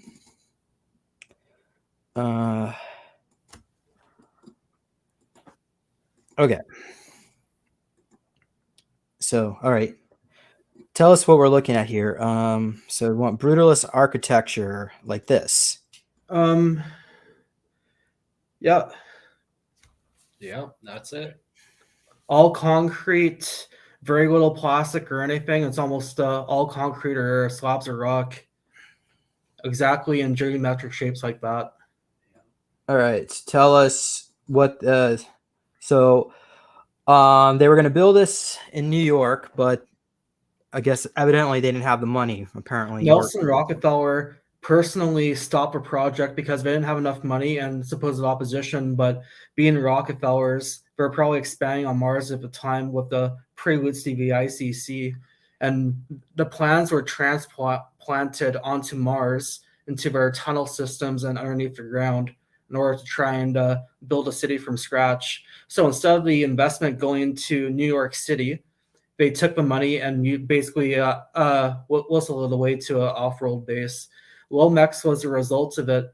And in some of the other pictures on the search, you can even see the tunnels, tunnel setup and arrangements they had. That one. So you'd have the underground maglevs, your supply lines, the tunnels, even have a dart-shaped craft even down there. And that's where you'd also have all your utilities. You'd have all your oxygen supplies. You'd have all the material flowing through. And then above the tunnels, the triangular shape would have been holding up part of the lava tubes. If it weren't for the nuclear glassing of the construction tunnels, it would have been concrete supports instead.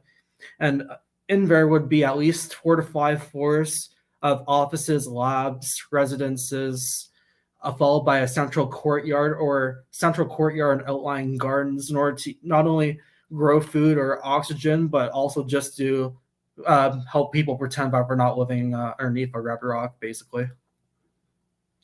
The other interesting thing, Paul Rudolph was the architect of LOMEX. He also had connections with William Tompkins for the U.S. Navy Design Bureau during the Second World War. The only thing is, I don't know if Tompkins and Rudolph worked directly together, but it is very interesting that William Tompkins, the designer of most of the SSP craft, and Paul Rudolph, the designer of LOMEX, happen to be connected through this and how it all correlates back into the secret space program. Even just the last photo, the other way. There's one. It's just a. What you want me to change the picture? It's the same page, but there's something else I wanted to point out too. Two left. Stern. Yeah, that's it. Stern. I mean, you can see all the numerology right there too, and everything else as well. Like you can probably the same people that helped design Stern, and might have a connection with LOMEX as well, because this is supposedly all the same people all congregating. Okay, so you're saying they built all this on Mars? Maybe not the tower portion, but the low-rise sections, yes. Okay, and you were actually there, the both of you? yes. Okay, can you describe what it was like down in the LOMEX? Was there like shops down there? Was people living, or just there were some basic shops, but it wasn't too extravagant. Just like convenience stores, bars. There was no aliens or anything running around. It was just all humans. There was no Draco, no Greys. Yeah. But it was all 60s architecture, like all 60s based culture. You didn't really see like anything newer than the 1970s going on in there. So it'd be like the neons, old school neon signs, and like old school like 60s print, like those old Coca-Cola adverts, like stuff like that would be all over the place. But it wouldn't be like any fancy LEDs or anything. This would be like all traditional, like old school, like right before computers. There was like this was all like pre-80s, pre-90s, like consumerism. Like there was no, like, sure, there was manufactured things that felt like home, things that could remind people and ground them with things like, oh, look, a memory of this, Coca-Cola ads was the example, but like you didn't really see a whole lot. People live very in a minimalist kind of lifestyle there. And that's where I said even earlier on, it was very sterile, like the nature, the trees, the grass, like everything was so just artificial. It was real, but very controlled environment and just very disconnected. The concrete, the structures themselves were the most commanding part of the designs in my visions from whatever missions, whatever visitations I was doing there, and interactions. I was going to say too, the Rust Belt of the United States after about the 1970s with President Nixon, virtually all the manufacturing and steelmaking capabilities were basically wiped out. I'm thinking LOMEX had to get their supplies somewhere. If it was already being planned and almost under construction, odds are Rockefeller and anyone else might have actually maybe portaled it off-world in order to begin construction of it. Right, so there might be a possibility that there's so much other consequences of the secret space program, such as basically the downgrading of America's manufacturing capability that was taken off world, that some of us are only starting to begin to see. Because LOMEX would have involved like millions of tons of steel and concrete. And that's also something we should be thinking about here in the here and now, where a lot of people feel like they're struggling financially when literally all our money is being either thrown underground or off world. Most of the GDP of the economy is not through corporations, but it's through the assets owned by the aggregate government pension funds and institutions. They're all tied into each other. So I'm not going to sit there and say government. It's what they own within their hidden funds. So the real economy is that, not this, what they're trying to portray to us. Anyway, and that's another reason why they don't build like the high speed rail lines, because they have underground rail. They can go wherever, even off world. Okay. So yeah, we know that they're gold plating their commodes and their temples on Mars, but what are we going to do about here? So let's go. Maybe we can discuss about options just a bit, but how about we've got a little tiny bit left. We're almost done, folks. This is a long show. Lots of great information here, but let's see here. So we have this one. Okay. All right. So we got special section 16 coordinates of the MDF facility, Ignatius Mons, southern side of Mars. Okay. So does anybody, either of you two, remember this special section 16 facility on the south side of Mars? Vaguely, yes. A lot of this has been blocked for me. You know, Ashton's got more recall of Mars than I do.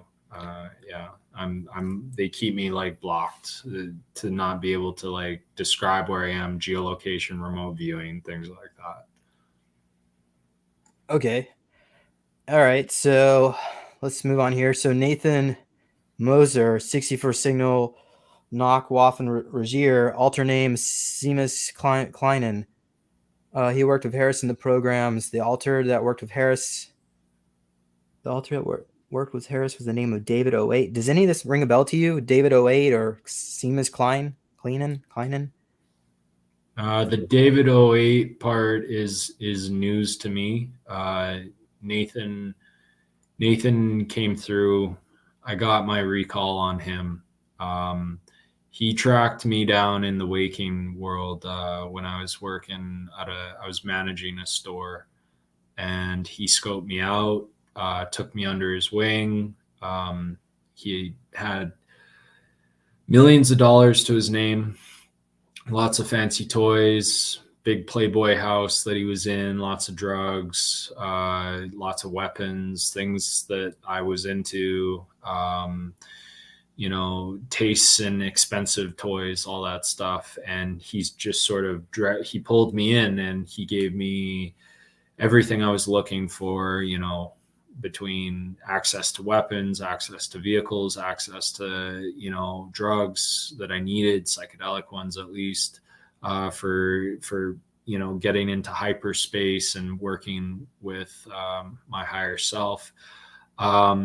But yeah, at some point I started seeing what he was doing, and that he was actually working for, you know, NWR, working for the cabal, he was this young and up and coming guy that wanted to start his own private island. This is pre Jeffrey Epstein, and all that blowing up on the news. He was telling me he wanted to buy an island, have a free energy generating village where everyone would be free and sovereign, and we would put everyone's name in a trust, and that way, you know, everyone that stays there, there's money put into their trust, and if they want to leave to go travel, they can pull out of the trust. And then at some point he shifted when I was fully on board and we were ready to start doing surveying and reconnaissance and rent a plane and fly out there on the west coast of Canada. The island's name is Royal Princess Island. It's the third or second largest island attached to Canada, especially off the coast. It's also known for its white spirit bears. It's the only place in the world where you can find them. But we were weeks, months away from starting to do surveying, and then all of a sudden he told me, yeah, like we should have a sex island. We should have sex slaves. And I'm like, you're out of your fucking mind. Either you're joking or you're fucking serious and this is over. And he started being serious about it. And I'm like, okay, we're done. And I'm like, done. So I was going to say too, when me and him met, him and Nate were sitting down having a conversation. All of a sudden, a portal opened right above his head, and he was just, you could see him was losing his shit. I was like, what's this? Like, yeah, like portals have opened actively, sober in front of us. He wanted to be around me because he had the suspicion that I could do it, and I proved it to him and a few friends that I could bring fifth dimensional beings here. I've done it. I did it in front of sober people and scared the fucking pants off all of them when they finally saw a bunch of fifth dimensional beings show up here. That's a whole other story. But basically at some point I started getting the recall that he was all for the adrenochrome. He was all for that stuff. He was. Be careful what words you use. Sorry, apologies. Well, did they build the island? Did we ever go to the island? No. Did they actually set up the island where they did the SEX? No. It fell apart when I backed out. He had no one left to convince people to join him anymore. As soon as I realized what was going on, I pulled the handbrake, and he went flying and landed on his face, and everyone else turned around and walked away from him. Thank God, before it went any further. I was going to say, too, the worst part about these cabal types, with the U.S. and Canada being so close to each other, usually the cabal happens to jump border and go north-south, north-south, north-south, and then way is just alternating just to keep a bullshit cycle going. Yeah, that was his thing. He would hang out with rich Burning Man type.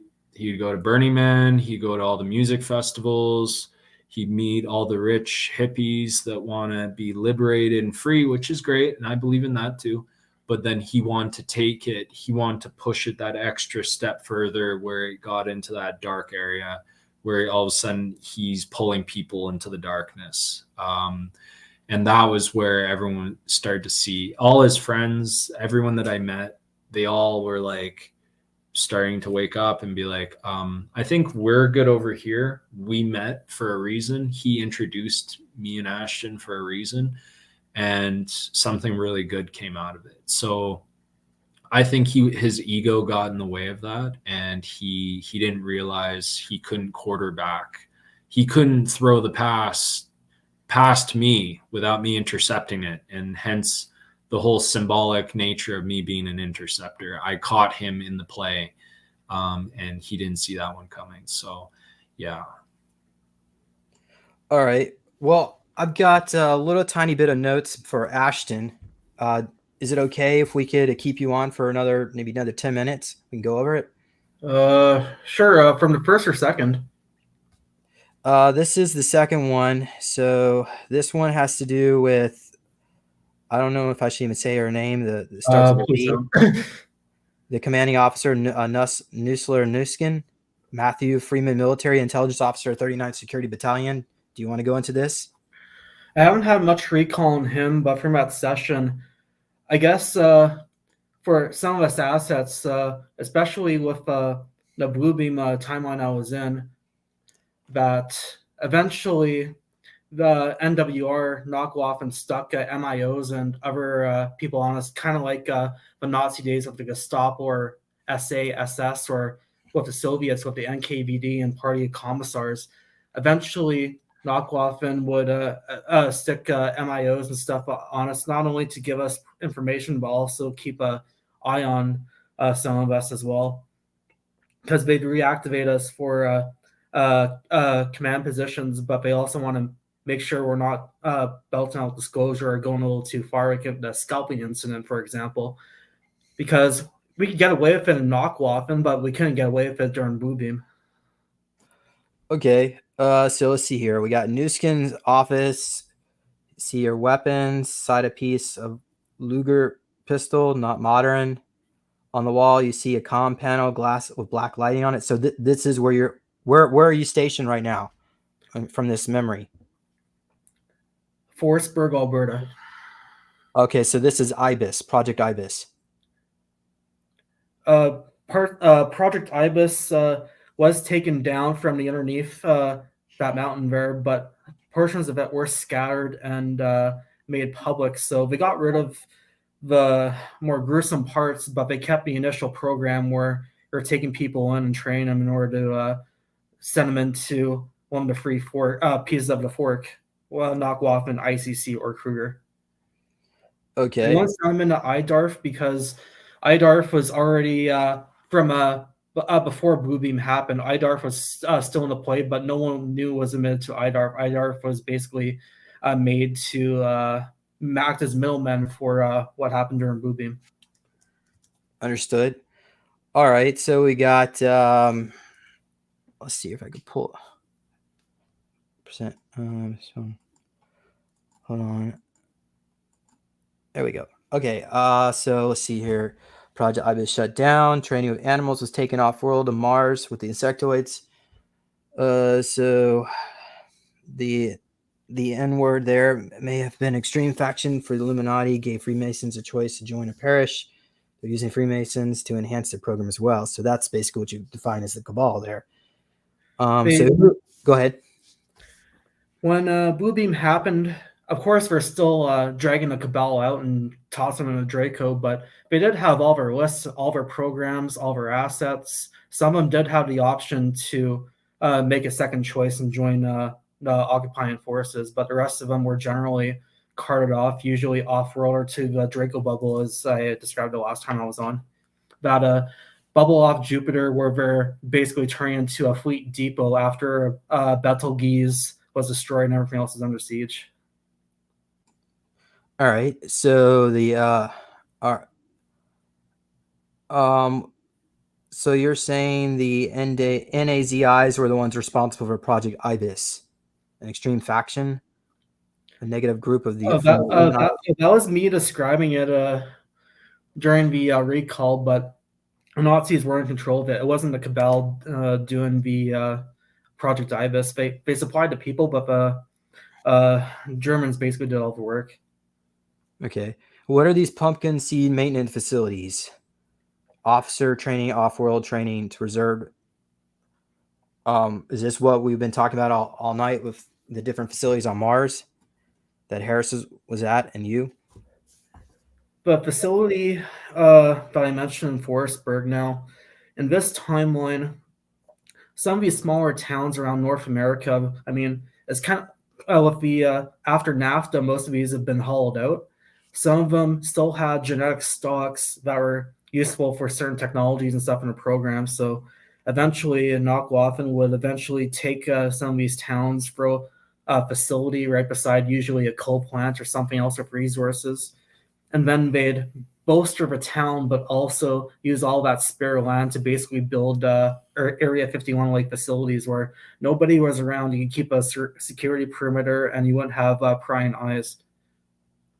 And stuff like this, for example, would be built in the middle of nowhere. And that's where they'd have all their pumpkin seeds and everything as well. So that you also have less of a chance of sabotage happening. All right. So the MK Ultra, Project Ibis, and Project Striking Iron. What is Project Striking Iron? Do you remember? It was built up here and there, but it was basically enhancing our responses and making it a lot more violent and aggressive. For example, like in the Blue Beam, I was talking about a scalping earlier, and then the recall I had was someone in the unit, I guess it was roll call or something, and we were starting to mouth off. And I guess I had enough patience for it, so I pulled out some of the stuff that happened during Knockwaffen, where you could basically dish out whatever punishment you need in order to secure the thing. So, for example, that guy got scalped. Another guy there's other times I've had recall shooting people on their knees, or like dragging them through the Draco bubble on the Draco space station in front of a Sakara. Like, there's been all sorts of crazy things. Like, even in elementary school, before what I suppose was my time in the programs, I used to be kicking kids down the stairway just because I felt like it was weird. It was just, I mean, there's all sorts of crazy things. There was even times where I used to like go outside at recess and randomly attack snowmen. Like, I'd be like kicking them, punching them, kicking every single one down. And all of a sudden the other kids would start crying and everything. Like, I mean, some of that must have been a red flag for Knockwaffen recruitment as well. Because if I could just do that to random people I used to go to school with and random like static objects in a field, who knows what else I could have been doing in the services. All right, thank you. So I guess that's basically some stuff. Okay, well, we can go. I don't have any memories on Adrian Fulford, but maybe how about next time we can maybe do some more session work, and then we can also maybe do some work to try to get some information on IBIS, because that's something I haven't really looked into much. I know Joseph Powell mentioned that they would take the kids and put them in the cages with other animals, and the idea was for them to adopt the traits of the animals for their super warrior type programs. But what I would say most of it was pretty disgusting stuff, considering the type of NAZIs that are involved with that, like Mangala. But anyway, so we're done with the at least that. Actually, there's still more left of that power Word document, but I think we're going to stop there. And we can maybe bring you on again. So the other information we had to go over, this was when you were at the near the rows of magnetic tapes and doors. So you remember that memory? Because I don't. Oh yeah, with a LC or a base, asteroid base. Asteroid object 0381126500679. Yeah, I've had recall that too. I did some research as well the past while.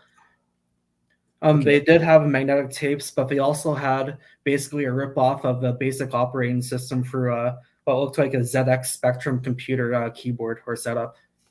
Okay.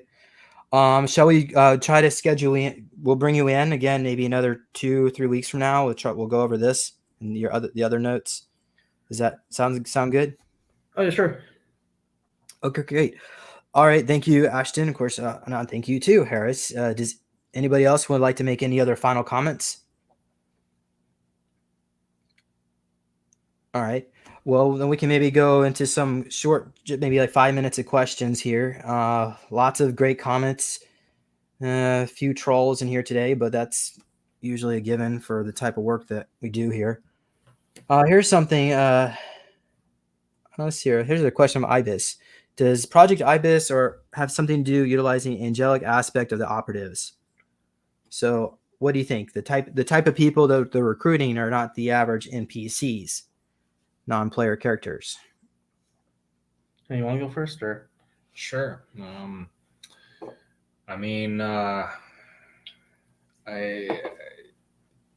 as I resolved a lot of my traumas and I started to remember, it got mystical, it got angelic for sure. Like I said, I think there's a much bigger picture going on than what NWR thinks that they got figured out, or the Dracos and stuff. They got, at best, they are guarding the bottleneck of, one of many portals and gateways into creation. But I do think at some point they're catching on to a much larger celestial script that's playing out. And that's what I started to see. And that's what I started to notice in the spiritual community, that I was coming across other SSPs, other people in the program, blonde hair, blue eye, German, other mixes in there, Scottish, all that stuff, all of it. It wasn't just like one thing, of course, it makes perfect sense why you would recruit someone with just angelic powers at all, as long as you catch them the right way. You hold whatever you need to hold over their head, or you grip them and you don't let it go. You just keep them programmed. You keep them downplayed all the time. So yeah, the angelic aspect, I think it messes with that. Yeah. For me, thank you. Wait, hold on. Thank you, Count Coot, for asking a really good question. Okay, go ahead, Nusken. But for me, it goes back to Ryan Wars, because I've had a recall of my Warren past self, and somehow I managed to survive the bombardment of where from the Draco and the squads are sent out, and somehow managed to escape. I guess they go back to our chronovisor and start picking and prodding for all the key past lives and timelines. For being aware that managed to escape their initial Draco invasion and then coming up in previous past lives as a constant thorn on their side. No wonder I was thrown these programs, because I've also had a past life come up. Qin Shi Huang, the first emperor of China, supposedly he died in the middle of the afternoon after ingesting mercury. I remember being born, like, was it 4:10 in the afternoon? If there's like a quantum entanglement or something, for all I know, maybe he's just passed out his cherry, and next thing I know, I just wake up in a hospital somewhere. And there's like all sorts of stuff like that. But supposedly he also created portals and a whole bunch of other technology that either the Chinese communists are hiding away somewhere, or they're purposely keeping away, just so that there isn't any Saddam-esque operations against it in order to try and recover the technology, much as in Yugoslavia with the pyramids, or Germans with the their Hanabu craft, or other things that have happened in the past 70, 80 years. Yeah, thank you so much. Certainly, they need angelics in human flesh to do these type of missions. Different types of IBIS projects. I tell you what, Coop, what we will try to, we'll do some more work. Maybe in January we'll come on here, do another presentation about IBIS. But I can't answer this question. I don't know, Ashton, can you, or Harris? Different types, sub projects within IBIS. If I can take a crack at this. So the one story that I haven't really shared a whole lot with too many people is why I believe that there's other higher levels of the project, is the one and only truly fucking celestial dream I've ever had. I was a part of this absolutely undescribable race. These blue beings, I can describe them, but like just absolutely the detail in this one vision. I've never seen them since. I've never come across anyone that's even recollected this. I have no idea. This strikes me as the ancient builder races and stuff. But they were blue beings with these like orbs, kind of orbs all over their body. 1, 2, 4, 6, 8, like going down their body, but they were translucent. And they could be filled with some kind of liquid. Think of Dune. If you've ever seen the movie Dune, where they have psychedelic sand that occurs naturally all over their planet. And I mean, I'm very fascinated with Frank Herbert and his imagination, wherever he got that idea. If he pulled that from the ether or something, I don't know. But in this vision, I was a part of this very ancient kind of medieval kind of tech, like advanced civilization. They went a totally different route than Homo sapiens. They were blue. They had like energy spears that they could like shoot lasers out of, but then they were very like very just backwards with how they viewed women, or their females, I guess. There was a king, an emperor, who had like many wives there. And then their sand, their skies were purple, their sand, their land was like pink. But then if you went into the desert, there was these natural occurring pockets of psychedelic water, and you could drink from it and fill your organs and like interdimensionally travel. However, there was like a well-known rule on the planet. You couldn't sustain that forever. You couldn't just keep drinking it. It could cause, like you do, if you took them, there's only so much the mind can handle, right? So they could also, it could be a way of like losing your mind in interdimensional travel as well.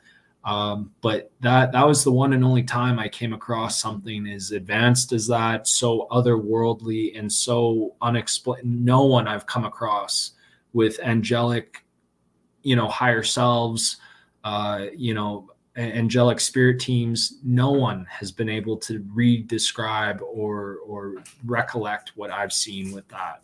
That's the one and only time. That's why I believe there is some high levels of some of these like 9 dimensions, the signs. Like I've used to talk in my sleep, and my partner at the time, and she's a healer, now still, she said that I spoke to her for 3 minutes. All I remember, though, I don't remember what I said. I remember being outside of my body, sitting across the room, watching these light beings surrounding us. And she told me in the morning, I sprung up as soon as it was light. I was like, was I talking in my sleep? She's like, you don't remember? I'm like, what'd I say? She's like, all I said to her was, in the first like 3 seconds, I said, hey, Crystal. And she's like, yeah. I'm like, there's some beings that are here that want to talk to you now. I'm going. And I like passed out. And then I came back and I was like talking to her for 3 minutes about 9th dimensional beings that are coming. They're sending a rescue mission team from the 9th dimension down to the lower dimensions. They are telling us, they told me to tell her, or I told her and she told me in the morning, that we're on the right path, that there is an awakening happening, that this can't last forever. It can't be sustained. It's not sustainable to continuously do this to creation, to hold it in place and to continuously get the same result. Darkness can't stay in every single corner forever. Eventually light has to shine there. So, sorry I went off on that one, but like that's what I mean. Like there's a way bigger picture than what NWR can wrap their hands around. There's only so long until the bottle just cracks and the energy has to come out. Okay, these are just comments from Donna. Forestburg, Alberta has a Masonic temple. I think a lot of places Masonic temple. I don't know if that means much, but also I was about to say, sorry, right beside Forestburg is a small community called Galahad. I remember I was there for a shutdown of a coal plant while we were reconstructing one of the boilers or reactors or something. I remember one of my coworkers mentioning he was from Galahad, and then going up and down the coal plant, all of a sudden I had a recall of gravity plating and all sorts of stuff going from there. And then all of a sudden Johan mentioned the Galahad being obliterated by these black cubes of the Black Goon original system. And then stuff like that would start coming through. Then I had recall of the people sitting around drinking coffee, staring out the pumpkin seed right outside. I mean, it's funny how certain places and names just all of a sudden start triggering all the funniest memories. So this is a question I'm going to answer. I know we were talking about the Draco, so I guess this would be like the biggest group of like sort of the bad ones that have been doing things here on this planet. So we've got the Custodians, which are a breakaway group of giants from Atlantis, who are connected to the Anunnaki, who basically consider us a slave race and want us eliminated. So they're the ones that are doing behind the resets of all of Tartaria that you heard of. And there's actually, it looks like there was another reset in 1270. That information, nobody's talked about that. I'll bring that out later when I'm ready. There's also the Nebo Greys, the Matra Greys. There's also, of course, the Sakars. And so you got at least those groups there. The Valkesh group. It's a group of it's like an elephant race, a humanoid elephant race. So apparently they're not that great either.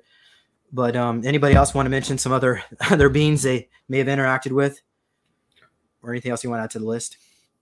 Well, there's the Greys, but there's sometimes where I feel Lyrans right around me. But the thing is, supposedly the Greys are supposed to be Lyrans that were radioactively changed, like genetically mutated from the Ryan Wars. What I'm thinking is, considering what my past life was back on Lyra, what better way to infiltrate than to send irradiated Lyrans basically out in order to do the dirty work? Because, well, like he was saying to me the other day as well, there was like free Zetas basically falling around people in his family. And who knows what's potentially going around doing recon. Like there'd be times where I'd be on the train here in Calgary, I look out the window, then all of a sudden I see a real white Sakar and his priest cast going right behind him as if he's going around cloaked trying to get loose off of for example, like homeless at the train stations, like stuff like that. And sometimes I'd be seeing that out and I was like, what the fuck is this? And I have no idea how to really make of it, but we're very much active. Even here and now, we're still running around active, trying to get as much energy and oosh as they can in order to survive. Like even whatever's going on up in space right now, it's still not stopping them. All right. Let's go ahead and maybe make this the last question. We can call it a night. Aaron Watts. Actually, I think I don't know about you, Harris, but I think Ashton, we might have had something. How about I'll let Ashton speak first. Yeah, for sure. Well, in my last interview, I remember being on the ship, and then you have the commander screaming "Unship Van Trossen" like fancy train tracks while we're going inside the Draco bubble. I remember looking over, and I thought I saw you at the helm. Now it might have been your altar, but I remember looking over, and you're giving coordinates while we were pulling into the runway there for Draco bubble and their makeshift fleet maintenance and a valve facility. And this must have been during, I presume, probably a boot beam. Either that or maybe the latter stage of my first tour. It has to be either one, but. What about the Lyran Bean on that Galactic Federation world, which Corey Good's handler got kicked off of? Do you remember that? Oh, yeah, that was my higher self. So it's just an aspect of you out there. And that's where we met up. Yeah. You were in the shop and he handed me a crystal. And then when I held the crystal, I was getting all my memories back.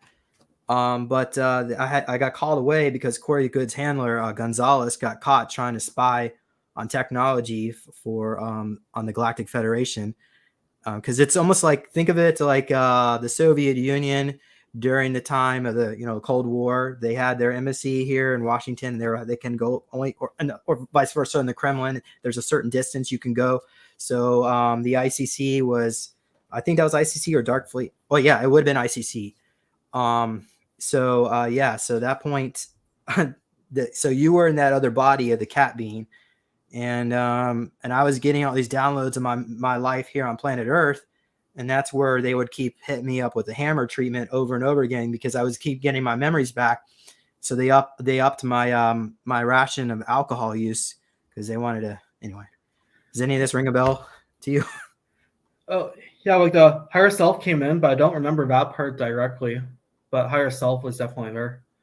I was going to say, too, it's extremely interesting where Gonzalez, or Otto, as some people might like to call him, has been over the past 100 years. Yeah, so he's probably still alive. I can only imagine what he's been doing over the past while as well, considering all the research. All right, well, let's call it a night or day, wherever you may be. Thank you, too, for coming, joining us. If you'd like to learn more, please visit my channel, my website, supersoldiertalk.com. Also, if you feel so inclined to learn more, I've got a book. I've got all the Bertram altar information here in my book. You can go to my website at neologicaltech.com. You can also get yourself a meditation cube to help you relax. I've been using mine with my Deems device, and I also have the Itera wand, so my little bed kind of contraption thing going on. But yeah, check that out. Neologic. What's that? I guess I have one last thing. Oh yeah, go ahead. XRP. yeah.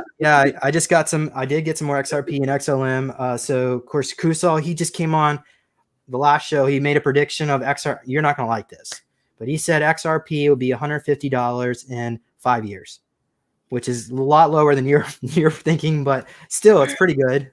A Valiant You'll probably be a millionaire. Buybacks, and then supposedly today too, there's a library case, and then Binance and FTX going at it. There's like all sorts of things going on right now, but for ISO and anything relating to the SAR and QFS, XRP, XLM, I'm definitely looking to get into it as soon as possible, and highly recommend anyone that's watching this right now, if you're into that, maybe start looking at a couple things, get in before the train leaves. Yeah, well, I did some more session work to look into the future.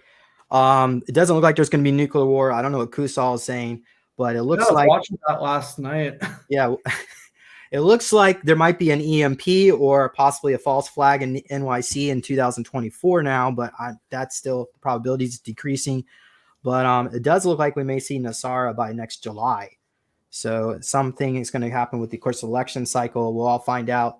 More and more declassifications come on, and so let's just hold intention for positivity. And some says no nukes, but we also want to see the first contact disclosure type event too. We don't want to be on a slow disclosure timeline where we have to, because they wanted to wait till 2025, because they were hoping that we would stop being angry at them for what they've done, what we've been discussing all night, them and turning us into a slave race. But it is what it is. Let's just transmute it and move on to something even greater. So, all right. Thanks, everybody. Be sure to subscribe to the channel. Subscribe on the Rumble side. I don't know how long. Hopefully, YouTube will allow me to keep it up. And we'll see you all later. Bye, everybody. And have a great day, night, wherever you may be. Peace. Bye.